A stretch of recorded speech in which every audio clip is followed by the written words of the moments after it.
Hey everyone. I welcome you to the Master the Art of Survey Design global webinar that we're hosting as GoVocal today. We are recording this session and we're going to share the recording together with the slides later with you.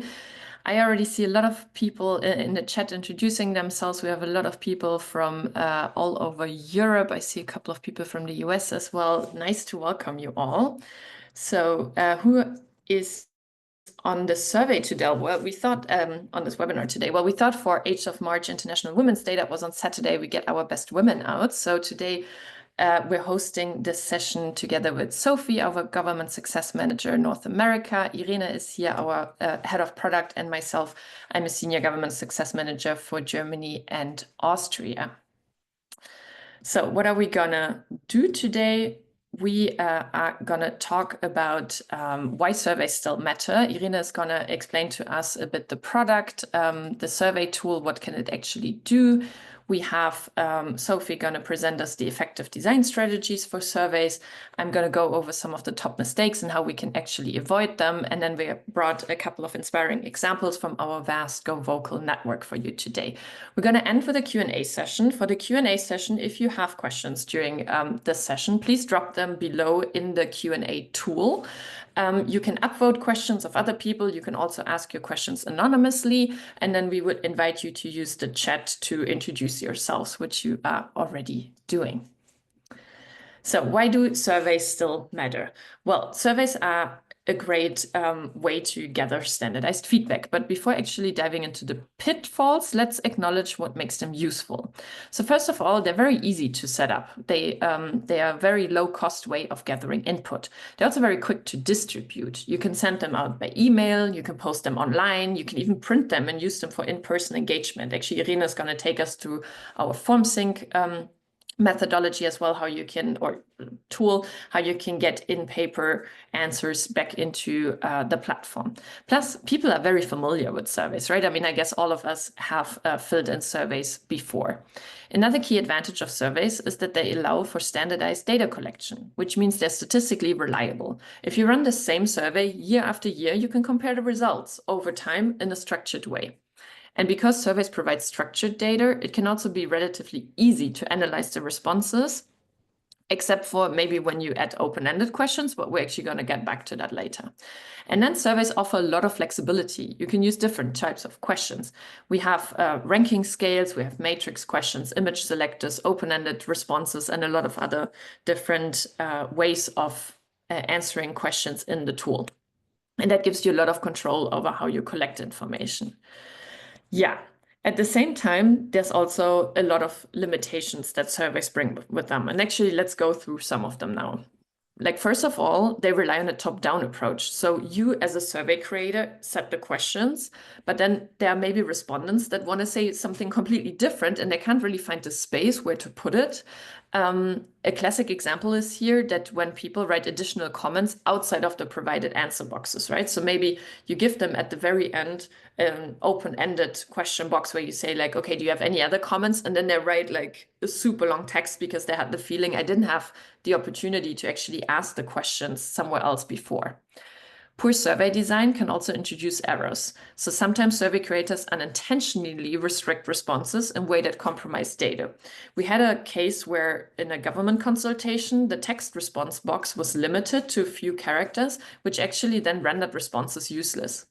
The other thing that can happen is uninformed responses due to lack of context. So maybe people jump straight into answering the question without actually reading the background information. Well, I guess we're all a bit guilty of that. I myself certainly am, that I kind of skip all the text everywhere and then just read like the bold information and then start filling things in, and maybe I'm actually missing some background information.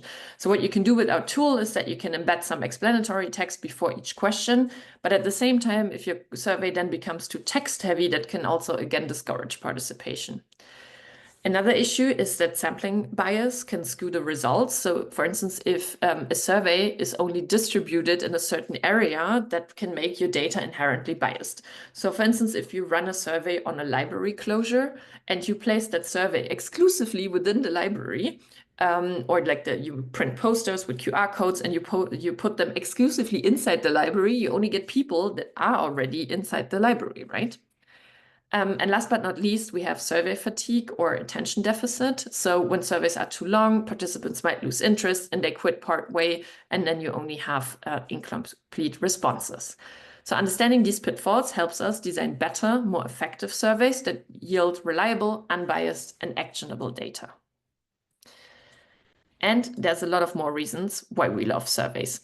So at the same time, they can help us to gather both quantitative and qualitative data. So what is quantitative data? Quantitative data is all about closed questions that are quantifiable. So think about, we ask for numbers. We ask people, how old are you? Or in which year were you born? Or what's the postcode of the place you live in?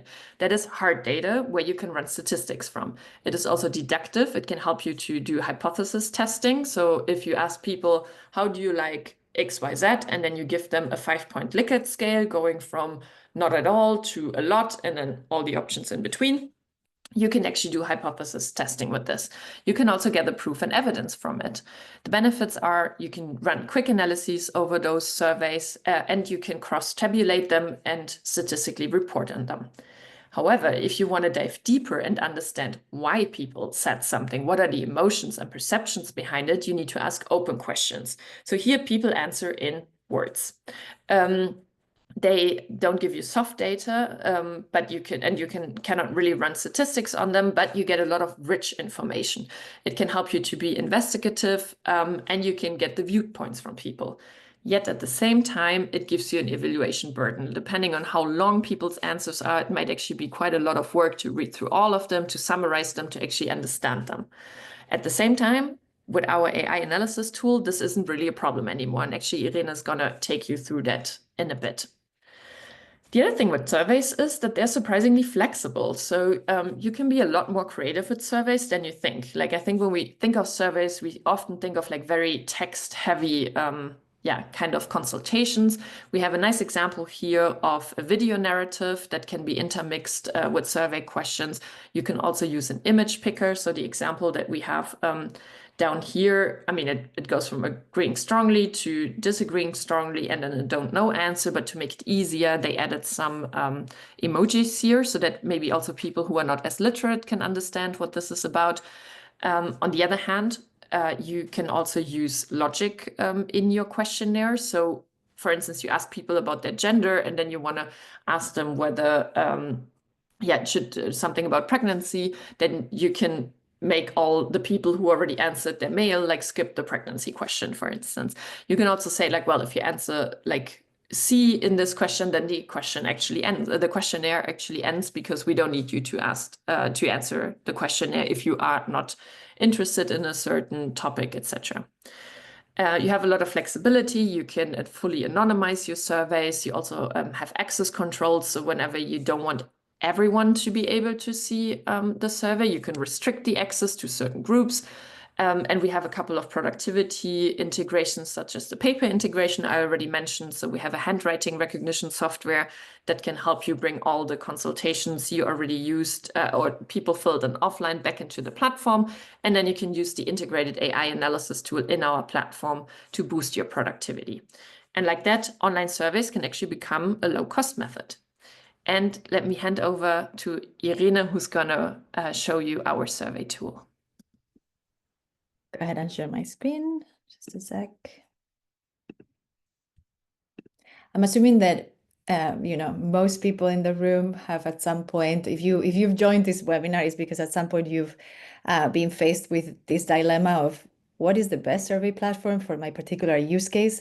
I'm not sure if it's going to make you feel better, but you should know you are not alone, right? Like the internet is full of forums and threads where people are asking the same question, and these people come from very different disciplines: academia, research, business, marketing.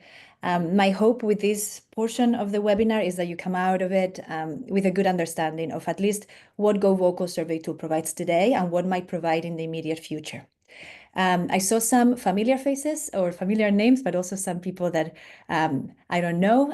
So I'm assuming there's folks who have not used our platform yet. Today we'll be focusing on surveys exclusively, but know that we are a multi-method consultation toolbox. If you're interested in learning more about other methodologies like deliberation, petitions, open dialogue, know that you can always reach out. But today, the focus will be exclusively on surveys.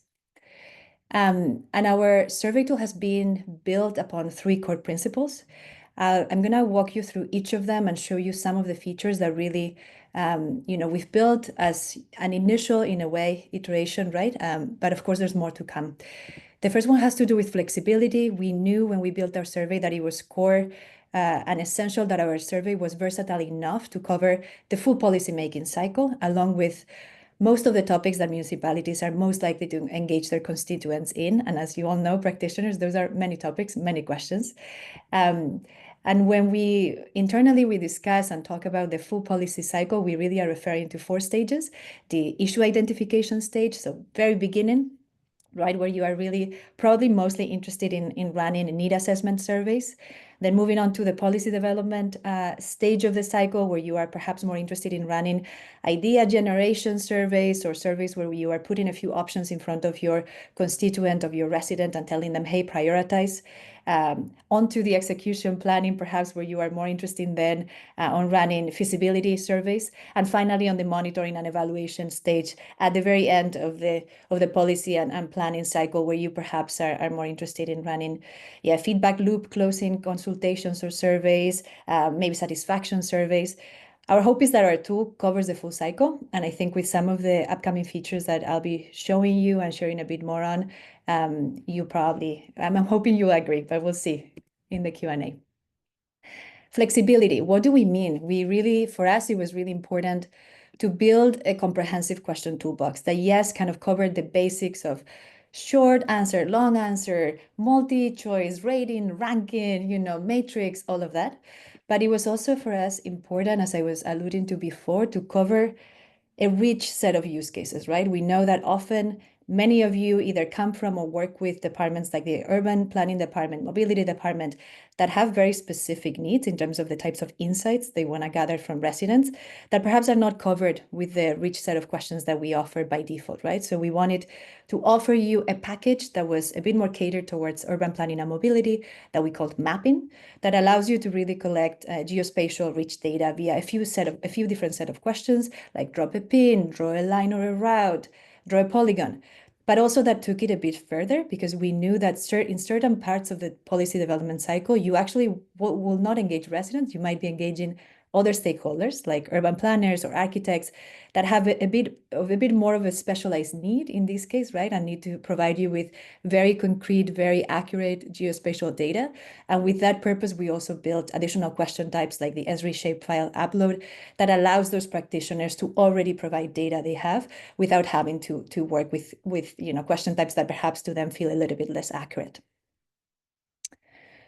It was important to us also to build a tool that understood that participation is hybrid, and that we need to go really all the way there at supporting you, right? At bridging the offline and the online. Yelena alluded to this. I'm going to talk about one feature, but it's really our intention to continue work to make it way better, right, this year, to also build upon it and to provide you even with additional functionalities around this idea of really serving the offline and the online. You might wonder why, maybe. This is our typical user, a person who is tech savvy, who uses their phone, but this is also our typical user, right? Like a person that perhaps could be comfortable with phones, but some of them are not. Maybe a person that prefers a different medium. It could be the phone, it could be a paper form. And we want to enable you to basically reach them in whatever medium they need, right? Today, I'm going to be exclusively talking about paper forms, but hopefully by the end of the year, we'll have something juicy to show you that also touches on other mediums. FormSync is really the tool and the features that hopefully allows you to run hybrid consultations at scale. What it does is let you print paper versions of your surveys for you to be able to put them at the disposal of your resident. Could be community centers, libraries, city council. In some cases, some of you have told us we are actually mailing them to their houses with the intention of providing that paper participation medium to them, so they have the equal chance to participate.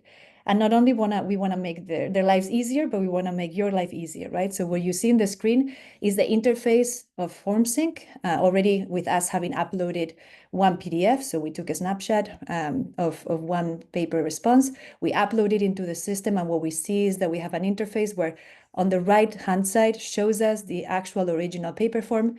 In the middle of the interface, what we see is a translation of that paper form, right? The detection. We use handwriting and optical character recognition, both to detect the handwriting in open-ended responses, but also to detect, checkboxes and any other quantitative response that you might have included in the survey.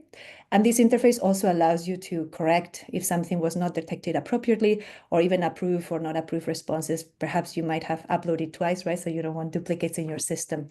So this is what allows you to do today. As I said, more to come really on the realm of hybrid engagement this year. And lastly, for us, this is maybe not always essential, right, in other survey tools, but for us as engagement and consultation practitioners, it was key that we also understood the survey or the endpoint of the survey as a moment of reflection and reporting back. We knew that you tell us, hey, I wish I could not spend so much time digging into the data, especially open-ended responses. I wish I could spend more time really in the patterns, in the trends, right? And reporting back to my constituents and my bosses. And hopefully, we've done that process a bit easier. Again, we are not at the end of the road. I'll share a bit more, but we've tried to do that via two features. On the one hand, AI analysis, which is an AI-powered but human-moderated analysis mechanism that allows you to cluster open-ended responses that you received for the survey. So you identify topics, so you identify sentiment. It also allows you to, slice the data so you can filter this question by answers to this other question and then summarize to try to identify trends on your own. And you can also see some of the demographic data you might have collected in relation to the summaries you are generating. As I said, it's not just about making your lives easy, but hopefully also about having you then use all those insights to report back to your residents. So we've built on top of our reporting mechanism so you can do exactly that, right? So in the front office of your platform, so you can post a mobile optimized report that residents can navigate through. That's what exists today. Again, in a short summary, happy to go deeper if anyone has questions later. But I also wanted to bring a couple of the things that are coming immediately, not as a reflection of our whole roadmap for the year, right? There's more to come, but just as a little sneak peek of what's going to be available in the next month and a half or so. The first new functionality we are calling for now demographic auto insights. And this really gets to the idea that there's so much richness in the qualitative data you are collecting today. But unfortunately, it's really hard for all of you, for all of us, to just take 500 open-ended responses and to identify patterns. What we want to do is use some good old statistics to really identify patterns in resident feedback, to reveal statistically significant differences between demographic groups in what has to do with the lived experiences, in what has to do with topics. So think about, I included a couple here, but think about, automated insights like people living in this neighborhood are 10 times more likely to be concerned about these topics, or people under the age of 54 are more likely to respond yes or respond certainly to certain question, right? We are hoping that we can provide those automated insights to you, not just so you say, okay, great, I have the insights, but any kind of product we will put out around reporting and automated reporting, the hope is that we will still give you the chance to go deeper into the data because you are in charge, right? It's not our system, in this case, the statistical system that is in charge, is you. So we will build as well an option for you to go deeper into the heat map, understand how we've calculated, how we've basically run the stats, and so you feel confident also when reporting. But really the intention is to provide you more richness and more confidence in the data. And the second product or feature that we are really excited about launching very soon. For now, we are calling it Community Monitor, but after chatting with some of you, we know that in some municipalities and some countries, you call them resident satisfaction surveys. And the intention here is really to go from our current survey system, which is a point-in-time survey that you run once in a while, to really providing you with the option to run a longitudinal, always-on, over time resident satisfaction survey that allows you to keep the pulse on mainly 3 key domains that we think are critical for municipal life. One, governance and trust. So think about questions like, do you trust your local government? Do you think your voice is heard? Second domain, satisfaction with municipal services. So think of questions like, How happy are you with public transportation in your municipality?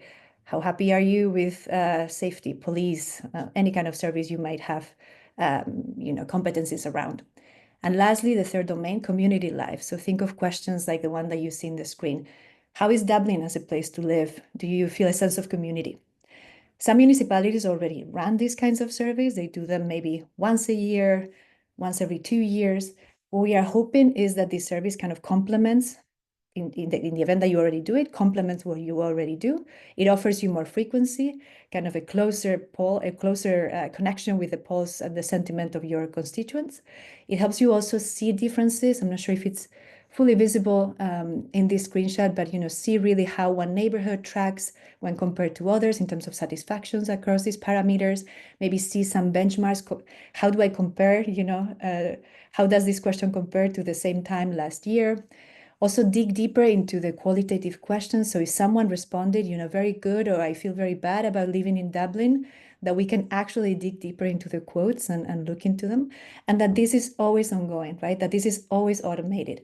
So again, some of you are already doing it. So hopefully this provides you more frequency, also a cheap service that you can run on an ongoing basis rather than once every 2 years. And for those who are not running it, we really hope that will bring, in addition to the frequency, just also a mechanism for you to make smart decisions around policy, smart decisions around resource allocation that are really based on resident sentiment. I'll stop there. We have a quick poll that we want to run, so partly based on maybe some of the things you've seen now, to see what are you gravitating towards, what are some of the features that you might be interested in trying out next. And of course, I'll be also available later for questions.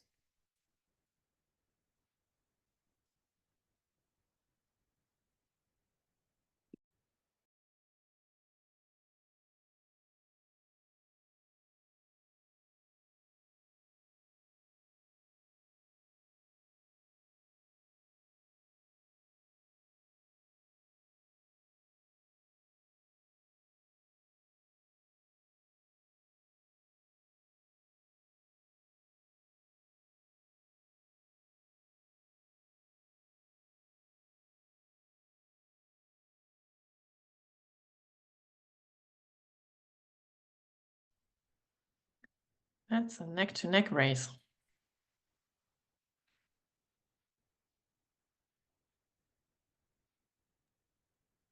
Helena, could you share the results? I actually can't see them.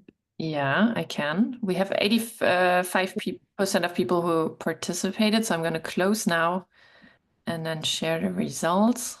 Actually, 46 to 47%. I'm interested. Cool. Very, very interesting. Yeah, if you have any additional insight, drop it in the chat, and then happy to chat also later. Thank you so much.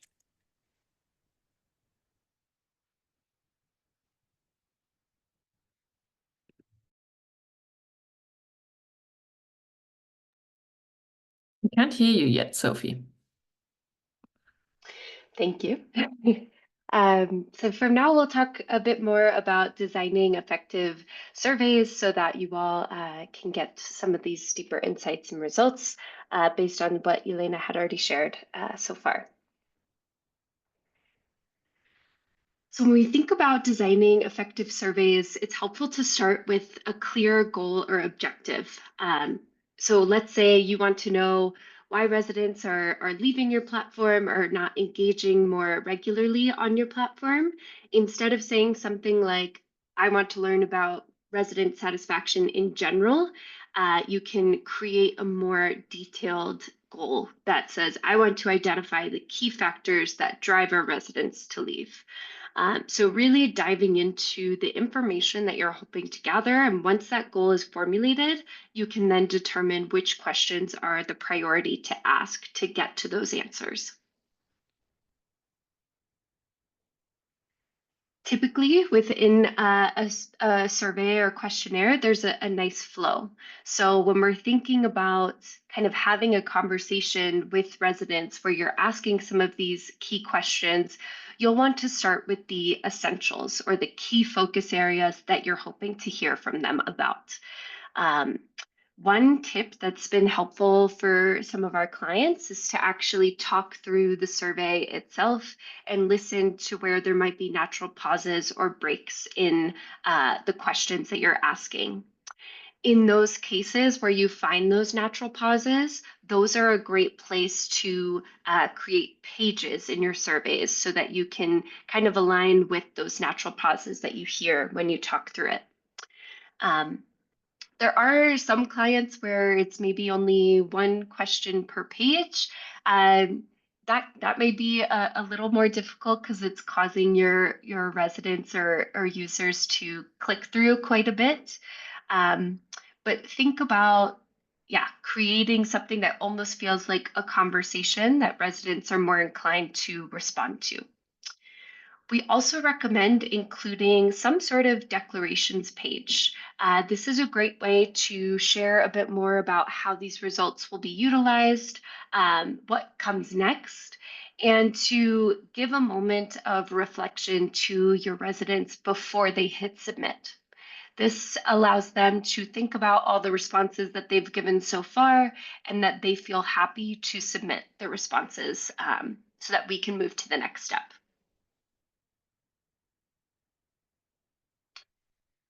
Similarly, it's helpful to think about your users and their needs. Often there's this results that I'm sharing here from SurveyMonkey related to what amount of time residents are willing to spend when completing a feedback survey. And typically keeping it under 5 minutes is really common. So when we think about our users being a bit more time poor, we can focus on the key questions that are going to help you get a good understanding of what your residents are looking for or what their opinions are, but also gives them time so that it's not too much all at once. So when we think about our users' needs, it is helpful to see questions up front. So maybe not listing all the questions on one page, but prior to starting the survey, you give a good overview of what's going to be asked of them. This will help them feel more like you're consulting with them rather than just trying to dig into their personal lives or a lot of questions. It's also helpful for residents to be able to save their answers and come back to it, which is definitely something that you can accomplish with our GoVocal survey tool. And also giving residents the ability to not answer a question if it's not relevant. So Yelena spoke before, if you're asking something about pregnancy, it's not going to apply to everyone that's taking the survey. So incorporating skip logic when needed, that'll help avoid too much of the, if you said yes, please explain why types of questions, so that you can really limit those responses to folks that are already engaged in those questions.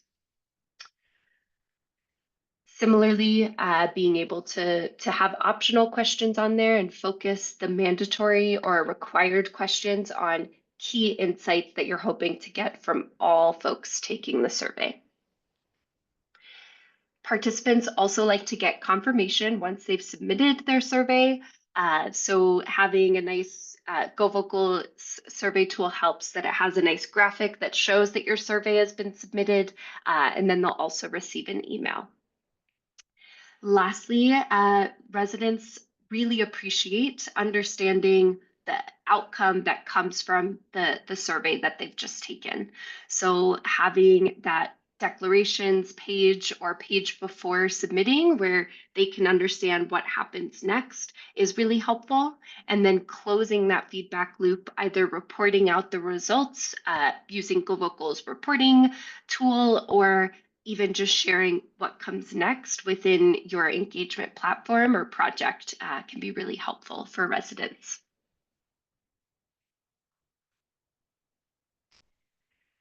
Keeping information clear, carefully presenting the background information and facts of a engagement method or engagement project is really crucial. I included this graphic here because you can see there's this supposed to be a nice map of different services within the NHS, but I think the designer here took it a bit too far. Their design agency got a little too creative where it's a bit difficult to actually see the map itself of this area in the UK. So keeping things simple for residents can be really helpful. So we think about any imagery that you're including in your survey, keeping it clear to residents what they're actually engaging about.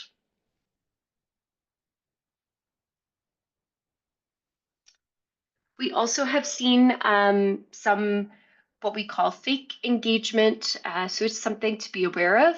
This could be specific people prompting respondents to answer a survey in a certain way, telling them, you know, if this is our objective, here's exactly how to respond to this particular survey.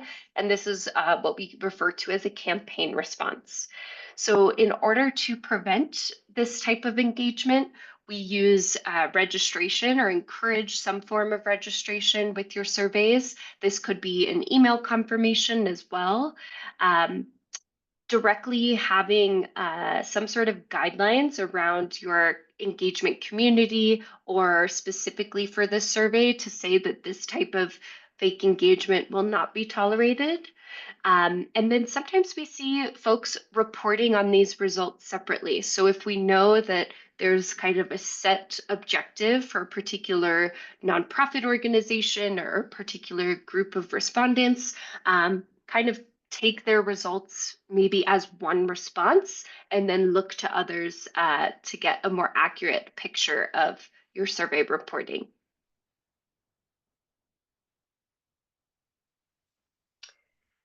And lastly, helping residents to engage is providing incentives.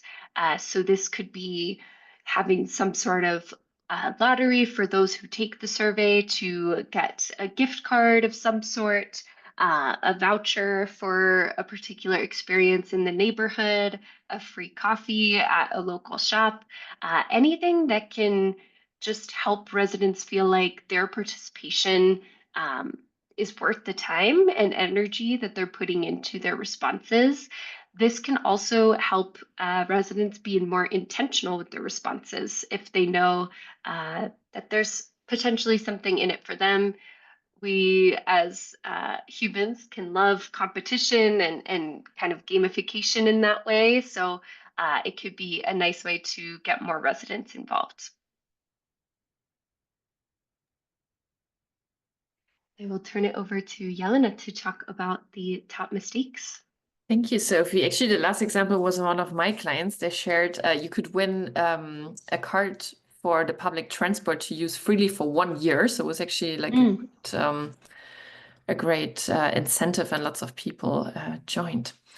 Okay, let me take you through some of the top mistakes and how you can actually avoid them. We want to foster a bit of a failure culture here because, I mean, we've all made mistakes in our surveys and our participation projects, and I think we can actually learn a great deal from those mistakes. And I mean, in the end, it's also all about trying something out, failing a bit, learning from it, and doing it better, right? So if you feel comfortable, feel free to share some of the mistakes that you maybe did in the past in the chat. I myself want to start with some vulnerability here. So I was actually working on a survey the other day for a client, and I forgot to hit the save button after having worked on it for like an hour or something already. So my whole progress was lost, and I was actually super happy to see that we recently integrated an autosave function into the tool so that this won't happen next time anymore. So let's go through some of the mistakes that we quite frequently see and how we can avoid them. So the first bugbear is actually the case of missing questions. So basically, there are things that should have been asked but weren't. In particular, for instance, who's actually speaking or in what capacity? I mean, a lot of us have like different hats on. So in what capacity am I actually supposed to answer those questions? Because it makes a difference whether I answer as an individual, as a staff member of, or maybe as a member of a certain organization. The second one is also important. It refers to key questions that people actually want to respond to, but that you didn't ask. So in a lot of times, this refers to, are you actually in favor or against something? We might sometimes be a bit afraid to ask those questions because we don't want to get opposition to our ideas or projects, but those are actually very, very rich questions that we can ask, right? So having the right balance of quantitative and qualitative data here is really important, and it's never too late to have an open mind and solicit more ideas.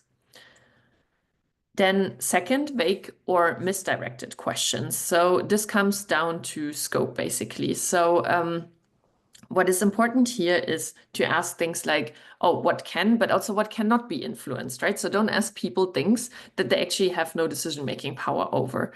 So sometimes we also call this clouding the survey. So for instance, we ask in a survey about, the whole survey is about closing a library. So we don't need to ask people about their borrower preferences in the survey. This also comes back to what we call SHEM participation, that surveys have shown that if we engage residents on topics that they actually don't have any decision-making power over, they will find out sooner or later, and they won't necessarily come back if you ask them for their opinions again. So this is really important to only participate or to only let people engage on topics where they can actually make a difference and where you're actually still interested in getting their knowledge, right?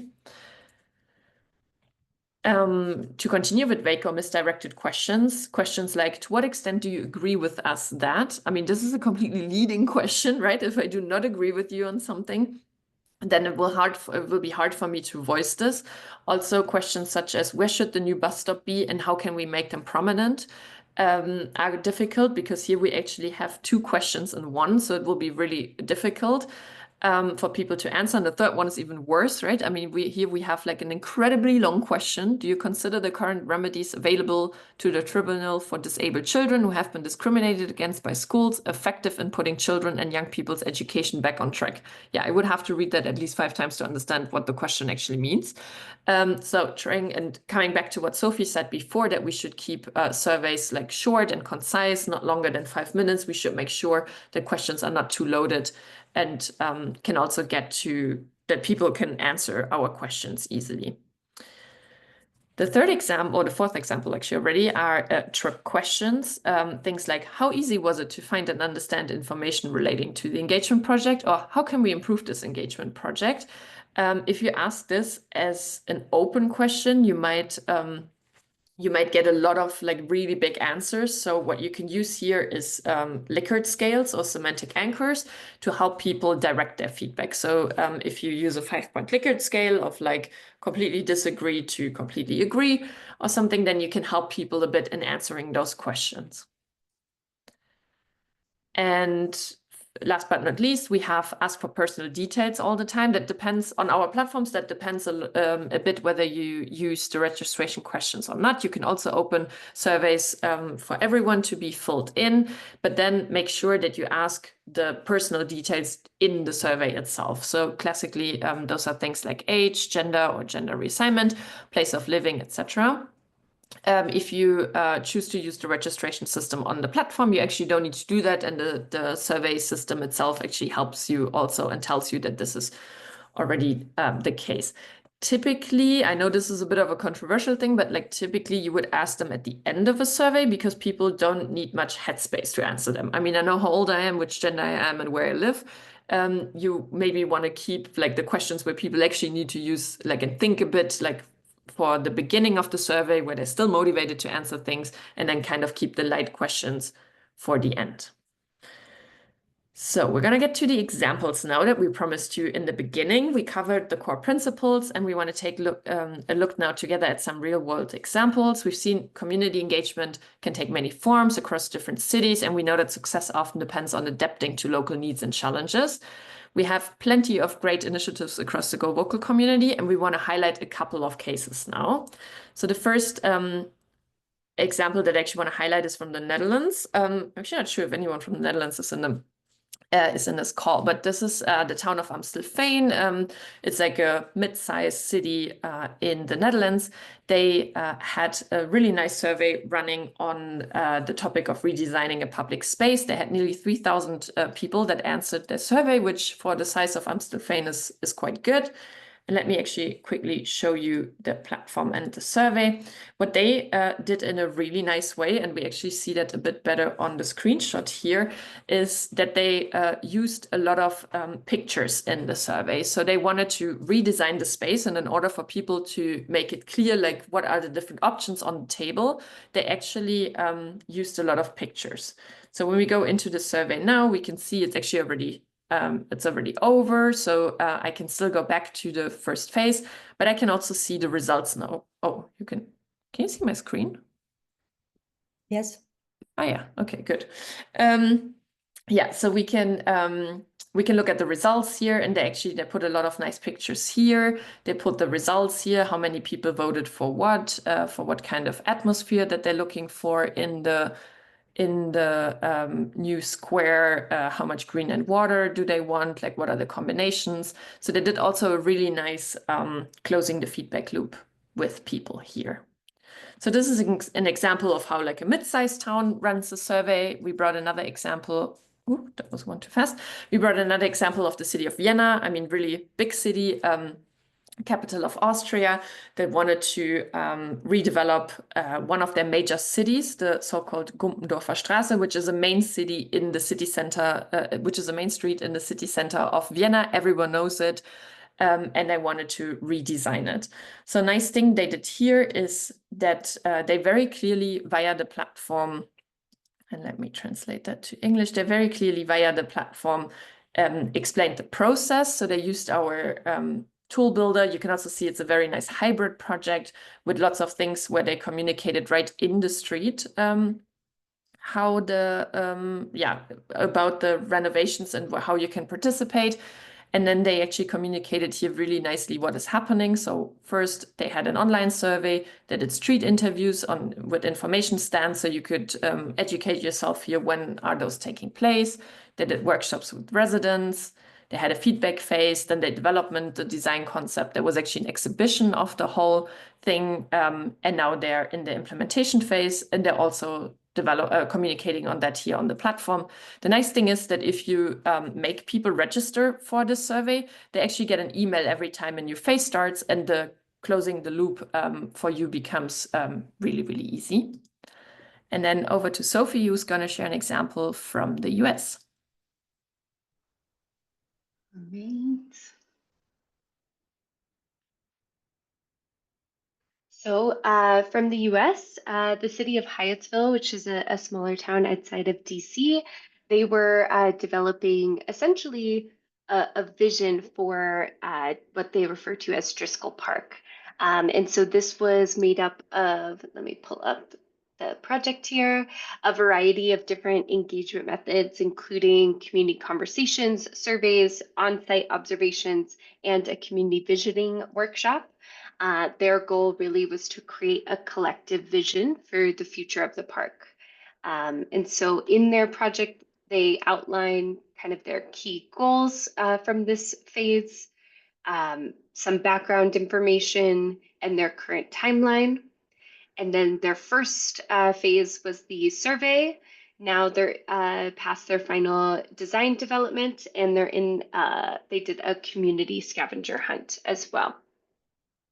So in the survey itself, they incorporated some imagery, overall theme building, and different types of kind of open-ended thoughts for residents. So this was a lot more open-ended of a survey. And then using different types of imagery to gather insights into how this made residents feel and how they could use this to create a strong community vision. So when we think about these examples and kind of where we go next, it's helpful context to share that we are building what we're calling a project library. So we have found from our different partner cities that there is kind of a lack of a systematic way to better understand what makes engagement or different types of consultations successful. And so we recognize that there's a learning curve to building strong engagement surveys, different types of consultations, and having really strong outcomes. And so we are planning to put in essentially an inspiration hub for our clients to search and look at successful engagement projects and methods. And this will include the ability to filter projects by different things such as the city size, methods being utilized. You'll have a search function to look specifically for various topics. And then we'll feature or highlight different projects of the month, which will be what we see as really relevant projects that also were quite successful. There will also be a similar project detection as you're creating a new engagement project so that you can take a look at how other cities are doing similar engagements with their residents.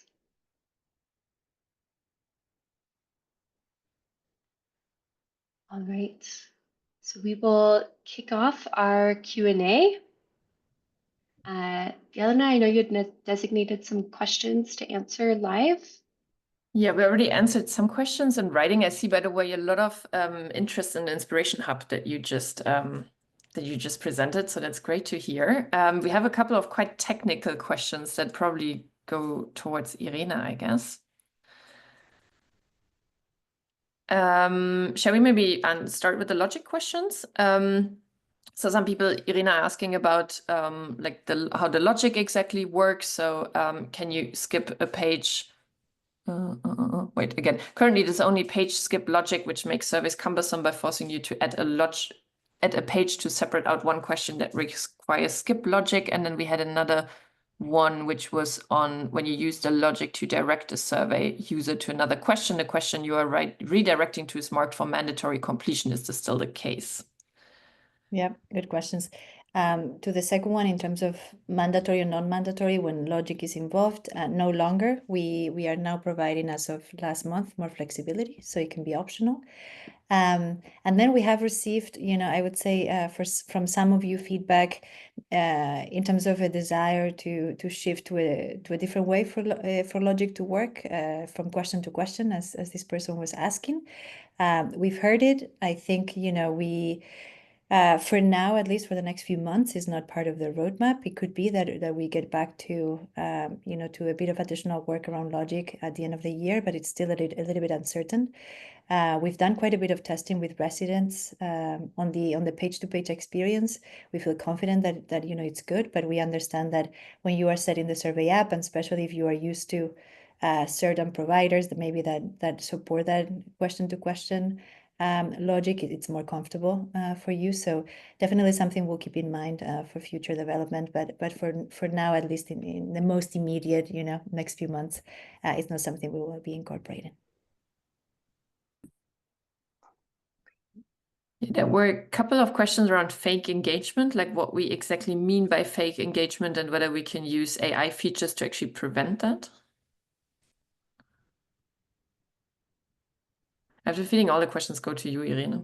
No, that's okay. I think in terms of the meaning of how you were using in the presentation, my assumption was that, we were referring to kind of an abuse of the system, right?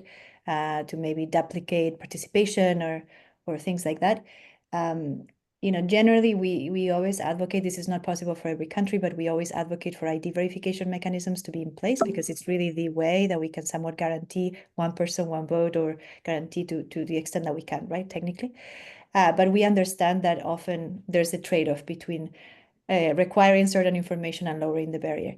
I think the community monitor feature that I was talking about will be like a pretty interesting example for us because to indeed test some of those methodologies maybe that involve AI, but also that might involve other techniques that have been around for a while, right? Like, IP detection or suspicious behavior pattern detections that we have some of in place, but that we think we can do more of. And the reason why I'm talking about the community monitor is because we've heard from some of our municipalities that we've showed prototypes to that it's really important that the barrier is really low for that kind of ongoing longitudinal survey where you are constantly kind of evaluating your city. But we also know that we don't want the same resident kind of opining all the time, right, and skewing the results. So we are at the moment working on how would that look like if we don't require registration for that survey? How can we limit and really be a bit smarter about the people that are responding, so they don't have so we don't have multiplicity of responses. So more to come on that. I don't want to get too much into the details because we are still working it out with development. Great. And there were a couple of questions around cross tabulation for background information or demographic questions. There was another example if you're asking, are you a manager or a staff member, being able to filter a report for just managers or just staff. Yelena, it looks like you had designated, but Irene, if you want to respond first. Yeah, happy to take that up. I saw that question. Would love to see the concrete example because I hope I'm answering, but there's we have different interfaces in which you can manipulate data. So at the moment, if you go into the AI analysis interface, and let's say that you collected that data, right, on are you a manager or not a manager, via the demographic fields that we support, it's true that they are limited. So at the moment, you would not be able, to filter based on that question. I think at the moment it's only age and gender, but we are working on expanding that, and in a matter of weeks, you will be able to do that, right? So to go to the AI analysis UI, go to the demographic questions that you fielded, select for manager, and then filter all the data right there on the UI. But it's also true that you might have I'm not sure this person, whether they were referring to that interface. So we also show you automatically the aggregate results for quantitative and qualitative responses in the back office without going into the UI, just like an initial summary. And it might be that you want to do some filtering and slicing right there. That kind of slicing right there at the moment, not immediately, it won't become available, in the next month or two, but a bit deeper, slicing and segmentation abilities within the AI interface, yes. I think too, on the reporting side, you can group responses, which I've seen is helpful if you're being asked, are you a staff member or manager in the survey itself? You can then group all of the survey responses by that particular question or specific questions based on who answered as a staff member versus a manager. So that could also be an option. Great. There's also a question about with printed out versions or paper versions of surveys, is it possible to incorporate the pictures with the example shown in Hyattsville or similarly map-based questions? Good question. At the moment, there's some limitations to what we download, right, for FromSync, and that applies to exactly that, pictures and some types of questions. We built the initial FromSync functionality that got to kind of the essence or the types of questions that our municipalities are more likely to use, and that's kind of what we support. But the most frequent type of feedback that is coming back on FromSync is, hey, we want to make sure that we can include images as well that are part of the pages of the survey. We want to cover a few additional question types. So we have this, in mind. It's definitely, we've discussed it internally as a point of feedback coming from municipalities. So we are hoping we will do a bit more work sometime this year on this feature to try to cover those things. Nice. I think those were all the questions, right?